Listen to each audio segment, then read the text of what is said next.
Bom dia, meus amados irmãos, a graça e a paz do Senhor Jesus, louvado seja o nome do Senhor. Como é que você se sente nos dias difíceis, naqueles dias em que a angústia apertou, os problemas cercaram, naqueles dias maus, como é que você se sente? A tendência nossa é nos sentirmos completamente sozinhos, não é verdade? Nós temos a tendência a achar, inclusive, que Deus mesmo nos esqueceu. Porque a gente pensa, Deus, se tivesse cuidando de mim, não teria acontecido isso. Senhor, está me deixasse nas mãos dos inimigos.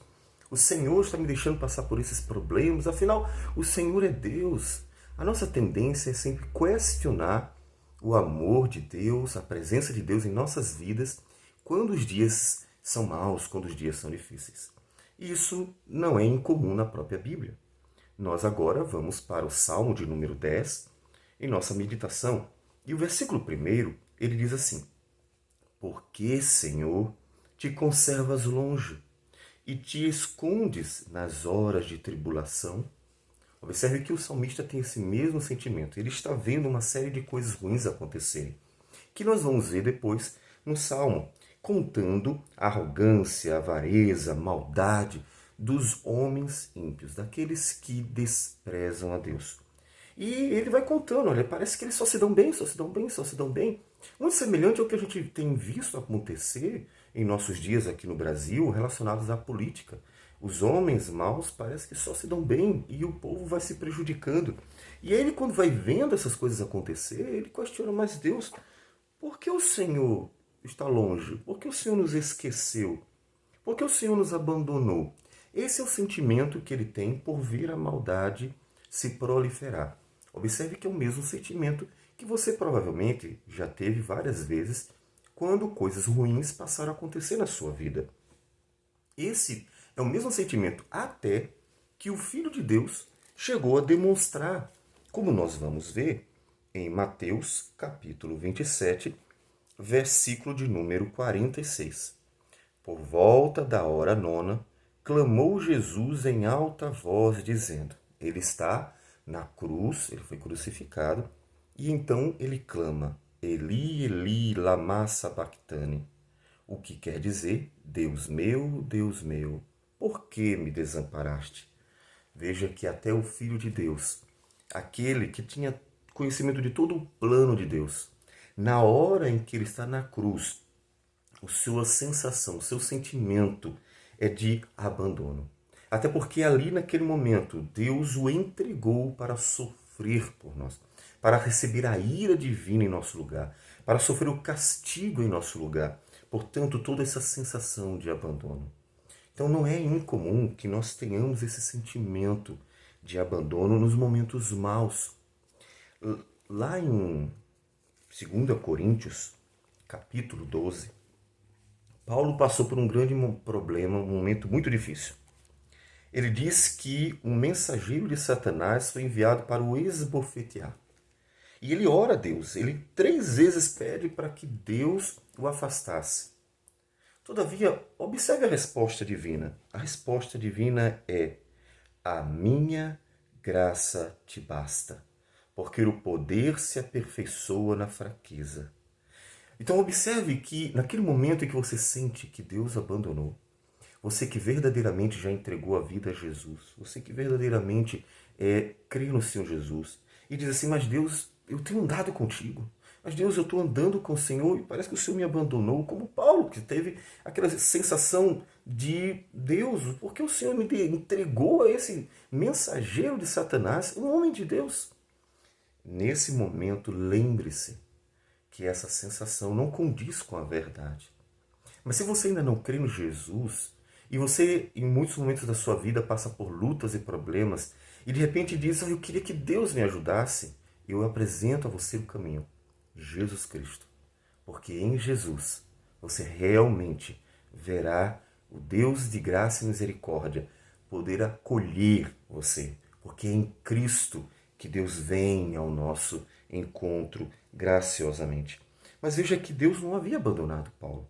Ele apenas diz, a minha graça te basta. Ô Paulo, eu não te abandonei. Mas é exatamente na sua fraqueza, na sua luta, que eu manifesto o meu poder. E Paulo entendeu isso, e eu quero que você entenda. Como o salmista, quando clama a Deus, também precisava entender que, na verdade, Deus não abandonou. Só que Deus quer que na nossa fraqueza seja glorificado o poder dele, que se manifesta em nós e por meio de nós. Tanto que Paulo, tendo entendido, ele diz assim, ainda no versículo 9 de 2 Coríntios 12: De boa vontade, pois, mas me gloriarei nas fraquezas, para que sobre mim repouse o poder de Cristo. Porque Deus tinha um propósito, não é um abandono, mas um propósito. E ele diz no versículo 7 que foi para que ele não se ensoberbecesse com a grandeza das revelações. Um Deus que tem um propósito. A igreja precisa sempre compreender, o cristão precisa sempre lembrar que Deus tem um propósito na sua vida e que até o seu sofrimento tem um propósito e que, portanto, nós precisamos ter muita paciência, porque Deus vê, é claro. Ele que está nos contando no Salmo o que está vendo, no final, ele diz que Deus tem ouvido o desejo dos humildes e lhes fortalecerá o coração e fará justiça. No final do Salmo, ele mostra que veio a ele a consciência de que sim, vai chegar o dia em que Deus vai trazer a juízo tudo isso. Então é preciso ter paciência. Paciência confiando de fato no amor de Deus. Observe que é nesse momento que você tem a oportunidade de desenvolver a sua confiança em Deus. Você já deve ter dito muitas vezes que crê no Senhor, sabe que Ele ama você e já citou uma série de promessas de Deus que você viu na sua palavra, na palavra de Deus. E é nesse momento que você então é desafiado a colocar em prática e mostrar que você se alegra mais na glória de Deus do que até na sua própria vida.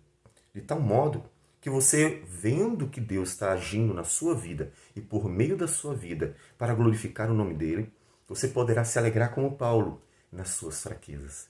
Porque é quando nós somos fracos, quando não sentimos coisa nenhuma, quando nós nos sentimos impotentes e quando nós não temos capacidade para fazer nada, resolver a nossa vida, nós simplesmente nos encontramos diante de um mundo que parece nos engolir de tão maior do que nós então vemos o quanto dependemos de Deus.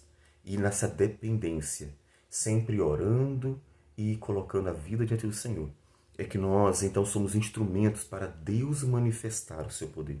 Manifestar o seu poder em nossas vidas, preservando a nossa vida, fortalecendo o nosso coração, nos sustentando e até nos usando para manifestar sua graça diante de um mundo que jaz no maligno. Manifestar a sua misericórdia. Então, nós somos instrumento.